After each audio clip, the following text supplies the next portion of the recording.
Hello. Howdy. How's it going? I'm doing pretty good. How about yourself? Uh, I'm surviving. So far so good then. You know, it's the most that can be Yeah. said of anyone. Why don't you introduce yourself and pronouns? Hey, I'm Celery. Though so a lot more people now know me by my actual name, which is Lee. And I use its pronouns, though I begrudgingly accept they, them. And I am a Just Stop Oil activist from Aberdeen. Yes, I'm cycling through your splashy video here. Oh, I just realized there's somebody behind you doing some paint splashing as well. I didn't even realize that. Yeah, there Um were there were three of us. oh yeah, I see. Fantastic. But you got the camera spot, see? You're in charge, Yeah, actually. the others were quite shy in front of a camera, understandably so. So I said I'd have the honors. See, I'm built different. I actually, I don't know if you knew this, but I actually don't mind being in front of a camera or speaking to an audience. It's a skill that I have. I have never thrown paint at a building, though. I feel like I'd get it all over me and I'd look like really ridiculous. I mean, I think I would say you should try it. But I managed to get some on me anyway. A lot of people are saying I got a lot on me, but it really wasn't that much Wait, let me see. Oh, okay. Well, that's fine. Should compared to the window. Like, Right, most of it went on the window. Hey, any chance that you activists could splash some paint on your gloomy fucking London weather? oh god, I hate going to London. London's a nightmare. They always try to drag us down there to do protests, but A lot of fancy buildings over there. Yeah, God, every time I see a picture or a video or any Tom Scott video where he's in London as well, it's just like, it's you've got the gray pavement and then the gray sky. I can't oh, you think London's bad? Aberdeen is known as the Granite City because all of the buildings are made of granite, so it's pretty much completely grey. Aberdeen in Scotland? Yeah, yeah. The oil capital of Europe. Oh, lovely. Well, then you've probably spent some time there. Okay, unfortunately, when you Google like city sky, you get like really pretty sunsets actually. So On like the odd day, you get some beautiful light, but like in the dead of winter, it's a bit dreary. But I love the city. yeah. Well, yeah, it's Scotland. I mean, anything's better than England, I guess. Okay. Exactly. So, yeah. So you how aware are you of me? I don't actually know. I mean, I am fairly aware of you. I actually, I don't know if he's okay with me saying this, but I actually date Box, and he's talks about you a fair amount. Oh, well, I didn't know that at all. This is new lore. Okay. Well, there we go, I guess. Neat. Yeah. Didn't I see Lonerbox in chat earlier? Wait, Lonerbox's name is going bold right now. Oh, of course, because he'd know that you're coming on, right? Yeah. Oh, well, I took a while having you on here because we were looking at the Senate procedural vote for protections of gay and interracial marriage. So now I feel even more bad that I kept you waiting. Sorry about that. No worries at all. I watched the tail end of that, so well done on getting that vote to not have a debate. Yay! Yes, yes. It once it goes through, the floor vote gets to continue without all the preceding nonsense. Hopefully, it's not a really reliable system.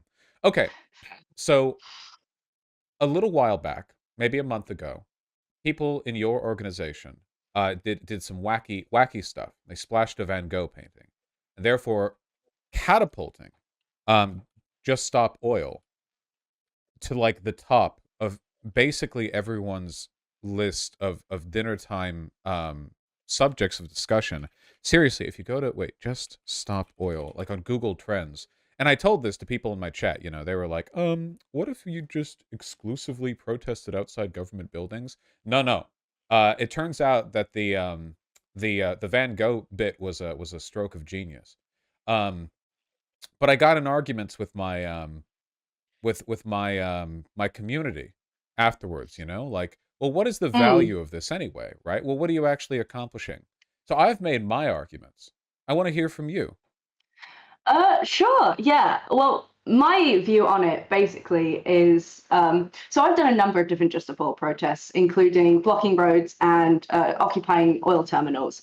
And generally, those kinds of actions, while they are really, really good at like applying like political pressure and like actually disrupting materially the oil industry, the media recognizes that that kind of action is generally far less controversial. You're not going to really have the vast majority of people going, oh my God, how dare you stop an oil terminal from moving oil through it generally, right? So they don't want to cover it. And it's also just not as interesting for the media, but it is incredibly like politically useful to do that. But what you need to be able to do those kinds of actions is people. You need as many people as possible. You can't occupy an oil terminal with one person, right? You need to be able to get over the fence. You need to be able to be there for as long as possible to keep the protest going on for as long as possible, to stop oil flowing for as long as possible. And if you only have one person, you get arrested, banged in a jail, protest over. But if you have, say, I think there was an oil terminal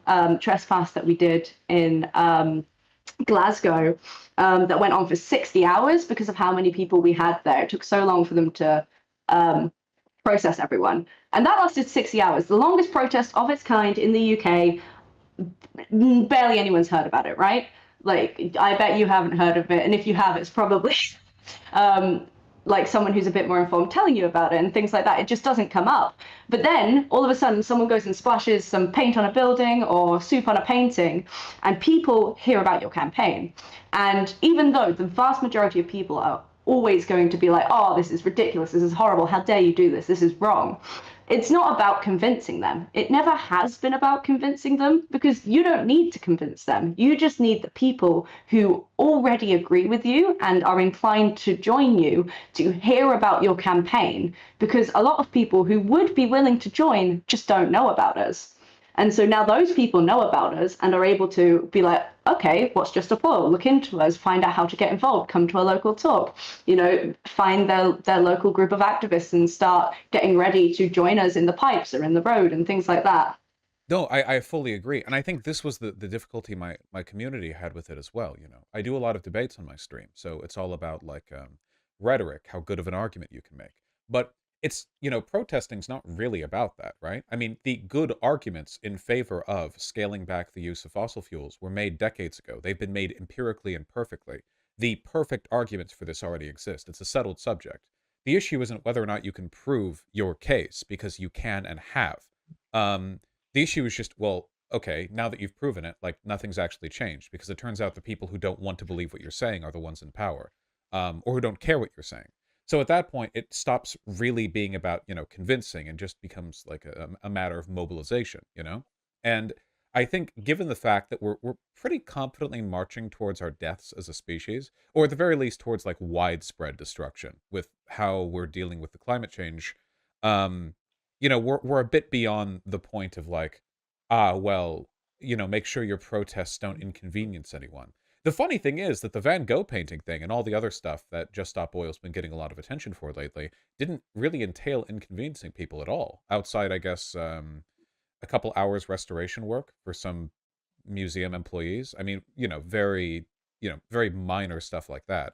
But people get really, I guess, kind of like reflexively angry when they see that sort of thing, not understanding that like their anger at that is like is the critical hypocrisy that's being pointed out, right? Well, the world is being sort of catapulted into doom, but this is what you're angry over.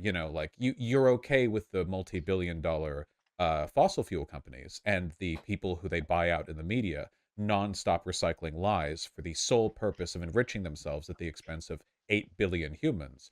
But why soup can at Van Gogh, and you could never highlight that hypocrisy without doing something to make them angry. Yeah, no, I totally agree. And it's like the thing is, we've been voting, we've been marching, we've been signing petitions, we've been lobbying, we've been holding our little banners outside of government for decades upon decades upon decades. And where has it ended up? we're still floundering about whether or not to actually transition away from fossil fuels, despite the fact that, as you said, the consensus is in. We have to. And if it takes a small minority of us, looking a bit crazy for a while to force that change to happen, I would say it's worth it in the end, because the alternative is like billions of like people having to flee their homes because of like so much of the earth becoming uninhabitable, and then because of all those billions of like refugees, we're going to see like societal collapse as governments like lock down in authoritarian ways to like protect their borders. Like we already see that kind of stuff happening with refugees of war and disaster, and it's going to get worse. And I would say, unfortunately, someone having to clean up some paint or a bit of soup compared to as a human society, us trying to clean up the carnage that we're going to be facing because of the climate crisis, it just doesn't really compare. And I would say one is far, far worse for the most vulnerable of us than the other. Oh no, certainly. Yeah, it in a purely like rational sense. Not only is the math easy, it's you kind of have to be deluding yourself to not understand it, right? There is no inconvenience that just stop oil could cause that could measure up to even a fraction of a fraction of a fraction of what we're all going to experience, and frankly still have, or like right now, Yeah. with energy prices, with all of the human damage that's been done due to automobile reliance, which is a very artificial way of constructing cities that was done because auto manufacturers worked in tandem with, in your case, with city planners after World War II, because most of your cities were bombed into rubble. So, they were rebuilt with an automotive focus in a way that was meant to mimic a lot of American, city design, which was itself a product of Henry Ford and other like automobile titans working to sort of shape the future of American cities. So like if you scale back like far enough, like there's just no comparison, right? And you can make all the rational arguments you want, but like God, I was just a little child when An Inconvenient Truth came out, right? That Al Gore film. Wait, how old are you? Mm. I'm 22. Okay, so you would have been. Would you have even been alive? It would have been when I you. was born in the year 2000. So that was that would have been that year. Yeah. So I think it came out 2000. Well, either way, everything in that movie is. I mean, that was like a cinematic presentation for the argument too, right? And it's funny how in the scope of 22 years, we've gone from that movie on climate change being about like, hey, here's what we have to lose, here's what's going to happen, um, like here's the risk that we face. Oh wait, the movie came out in 2006. Why did I think it came out before 9/11? Look, whatever the case was, I was a baby in 2006 too. Anyway, um, back then it was like, well, here's the threat we face. And now, what was that movie? Don't Look Up. It's the Yep. movies on climate change are like, oh, isn't it funny and nihilistic how everyone is ignoring the fact that we're all doomed and we could change it, but we're not. Um, and so clearly, like the arguments here are not like the problem at hand. The problem is that like every system by which you educate and inform people is controlled by wealthy people, and wealthy people just tend to have their hands in the pockets of billionaires. And billionaires get along with each other, and a lot of them are just Yeah. enriched by fossil fuels, and There's that's a also systemic problem. there's this how I got involved with Just Stop Oil is I went along to a talk, the kind of talk that I actually deliver now around the UK. And one of the concepts that came up during that talk was like this idea of like soft denial. And this was something that I realized I was a part of as well. Like this idea that like the reality of the situation, it's bad and it's going to get worse, and you're just continuing on with business as usual, like continuing on not acting like it's the emergency that it is. And it's like a self like a survival kind of instinct, right? Because it's a problem that's so big and so large that you can't really deal with it as an individual. So your brain tries to protect yourself and just, focus on getting through the day. And also there is the fact that a lot of people don't have the time, the energy, or the resources to worry about this kind of stuff, which is totally valid. But there is a fair amount of people out there for whom they could be doing something, but it's easier to just carry on. you know? Well, we can't all commit as you have. I think you said in our conversation that you've been arrested 3 times. Yes, Monday was my third arrest. It would have been four times, but the second roadblock I did in London in October, there was also an Insulate Britain protest happening around the corner, and there were so many of them that they didn't have the police to arrest all of us. Um, Well, that's the hope every time, right? I mean, that's always the yeah, goal. definitely. I mean, like for me, my perspective on actually getting arrested, because it's a very interesting part of it. For me, my view on the arrestable part of taking action is getting arrested isn't the end goal, right? But if you want your protest to last as long as possible, you've kind of got to be there until physically removed. So like with an oil terminal trespass, it's no use if you just sit there until the police ask you to leave and then okay, oil starts flowing immediately. A roadblock, you sit down for like an hour until the police come, they ask you to move, you move out the way, nobody gets arrested, but then again, protest is so much shorter than it would have had to be than it would have been if they had to have arrested every single one of you. And then if you also go floppy while you're getting arrested, they have to use like 4 times the amount of police officers to arrest you, making it take even longer and using up even more of their resources. Yes, the go floppy strategy. It's right up there with the glue your ass to the pavement strategy, right? I Um, personally prefer gluing yourself to another person because then it's a bit more comfortable and you can move if there's an emergency. Um, and they still have to debond you before they arrest you yeah, as well, even if it's not to the pavement. forming a sort of activist rat king where you have like 20 Yes. people glue each other together at sort of varying angles, and you just roll from protest to protest, unstoppably. Of course, here in America, they would just shoot you, but I think that, Yeah. right, the British police tend to be a little bit more abstemious, which, thank goodness for that in these cases. To be fair, though, when the second roadblock I did in London, it was outside the back gates of Downing Street, where they do have armed police there. So when we were like getting ready to go and do that, we were all quite a bit worried, and we were like, okay, we need to move very slowly so that they don't like get us ahead and try to like shoot us or anything. That was quite nerve-wracking.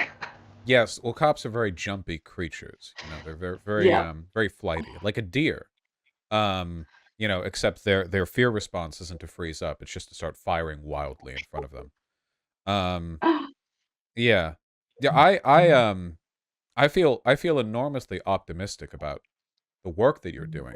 People denigrate this stuff. They think it's unserious, but at the end of the day, when we're talking about margins like this and issues like this, the metric of success, I think it really comes down to how much attention you're driving to the issue. And in that respect, obviously, it's been overwhelmingly effective in doing this. At personal sacrifice too, of course, because people don't generally like being arrested if they can help it. Um, Mm. if there were people who are interested at getting involved in the fashion that you have, is there any advice you would give them? I would say, for those of you that are in the United Kingdom, Just Stop Oil, the website is just juststopoil.org. You can find out how to get involved and like find local groups, and there are also Zoom calls, I believe, every week, basically going into more depth about why we do what we do. And I actually think, I can't remember what they're called, but there is a similar branch in America, because there's this big network. It's called the A22 network. And there are climate activist groups across the world right now who are all working together to try and like achieve similar aims. And there is a branch in America, and they have been doing roadblocks on like major highways, I think. But again, it's not getting the kind of coverage that it should. So I would encourage people to try and like find out if there are people around you doing that kind of thing. And if there isn't, there will still be like-minded people who might be willing to try to do something, right? Like it all comes back to like a couple of people deciding that they can't abide by the way things are anymore and trying to work together to figure out a way to change that, you know? No, fully. I fully agree. It's not something for which I have much experience myself, so I would always defer to your input there. I I try to sell sort of direct action and organizing to my audience in fairly specific ways. Would you agree with me? Would you say, that going out there, joining up with Just Stop Oil or whatever else, it's a good way to meet the bitches whoever the bitches are to you. That's just a good, it's just you go outside. A lot of people don't do that these days. You say hi to some nice people, It works, right? Yeah, definitely. I have made some amazing friends in my time working with Just Stop Oil. And another thing that's really, really good about being a part of like an activist group is, especially one about like the climate crisis, is you are surrounded by people who understand how terrifying the situation we're in is. It like you can just be like, hey, isn't it scary? And everyone would be like, yeah, no, totally, I get you. Rather than being like, I don't know what you're worrying about. Like, just get on with your life, you know? You feel seen. And also, statistically, climate activists tend to be more gay. Yeah, I I'd say think so. I'm not sure about why, but we do tend to be more gay. Yeah, I've seen the videos of the Just Stop Oil protesters. These bitches do indeed have blue hair and pronouns. And you're all Tyler Durden pilled, you're Fight Club pilled. All the weak babies in chat wish they could be splashing banks windows with paint, but they can't because they're like the guy in Fight Club who's not named. They're a cuck, they're a beta, but they could be alpha by joining up with you guys and helping out. Oh, definitely. Forget touching grass. Come and hug some trees. Exactly. It's like trees, the large grass, for strong people. Uh, I really appreciate you taking the time to speak with me. Um, oh, hold on. Oh, People would be remiss if I didn't. There was some fuss a little while ago about the funding to Just Stop Oil. Now, okay. Yeah. now I think I've already addressed this, but in your words, Okay, so I understand. If I'm understanding correctly, you're referring to like Eileen Getty, right? the heiress, yes. Yes.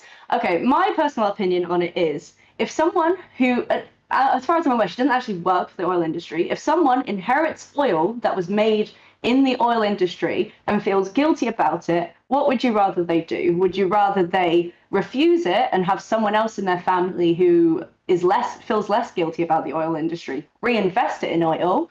Would you rather they keep it for themselves and just continue to live in luxury off of it? Or would you rather they take that money and put it into the pockets of the kind of people that want to tear that system down? I know which one I would prefer. So you're saying that this isn't a conspiracy where the person who inherited oil money, who then later contributed some of that money to a fund that was then pulled from by Just Stop Oil, this isn't actually like a marionette situation where actually you guys are taking orders from the top, from the Oh, the yeah. the org that you got the funding from to the heiress to the oil industry. That's not taking place? No, Eileen Getty has absolutely no say in anything that we do. I know a fair few of the people who actually plan the kinds of actions that we do, and they are all like wonderful people. Like a fair amount of them are like working class, lifelong activists. And some and a lot of our actions are also more spontaneous. That just like a local group will decide, oh shit, here's a cool thing we can do. Let me just check if we can get the money to do it, and then we go ahead and do it. Like there's nobody pulling strings here. Yeah, I figured not. People were being very conspiratorial about that as a way of denigrating Just Stop Oil in a fashion that I found really distasteful. If you've done any work with any NGO or any kind of protest group, pulling money from like humanitarian funds that at some point in time came from a wealthy person or a wealthy person's organization is really, really common, right? If you're doing any kind Mm, of NGO work in like Africa, odds are your money can be traced back eventually to like the Bill Gates Fund or something, right? That's just yeah. that's just a product of the fact that those are the people who have the most money. Obviously, any like smattering of humanitarian aid they sort of toss out into the system, like ideally that would be used by people to good ends. But yeah, I think people were being really distasteful about that. Like we get money from all sorts of places. Like a lot of it is like direct donations. I believe Meryl Streep donated some money. The guy who directed Don't Look Up donated some money. I heard word about a guy who like owns like a minor league football team donated some money. Like we get money from all over the place. You'd be surprised at how many wealthy people are actually incredibly worried about the situation. Of course, they would never ever take direct action like we would, but they've got cash and we need that cash to do what we have to do. Oh yeah, 100%. That I mean that kind of that kind of not enforced, that sort of incentivized inaction on the people who are powerful but don't want to make a fuss. I mean, that's part of the system there, right? It's not like an arm in arm, like let's all march to the apocalypse deal. It's more of a, you know, the system that faces us down is so large, and the problem is so large that, you know, let me assuage my guilt by tossing some money in the right direction. I get some of this too because like people will. It's been a couple of times, you know, I just get donos from my audience, right? Um, but it'll be like, ah, well, I saw this Vaush chatter who says they actually work at the, you know, like for the Department of Defense. So actually, that's like they're funneling money. You know, Vaush takes orders directly from. It's just conspiracy brain nonsense. But anyway, I wanted to bring it up because I know some people would fuss about it. Hi, of course. I really do appreciate you coming on. No, I'm happy to get this kind of stuff out there. You know, that's what it's all about, you know, getting people aware of the campaign and getting people like getting involved. You know, it's not just enough to have people talking about it. We need people joining us because we can't continue doing this kind of thing without people helping us, you know? Certainly not. And I look forward to every future video I see of ass pavement glue or defacing you know, street view windows. All right, thank you. Thank you for having me on. It's been a delight talking to you. Likewise, have a wonderful day. You too. Bye bye. All right, bye. Oh, that was nice. There we go. Now we're all just stop oil pilled.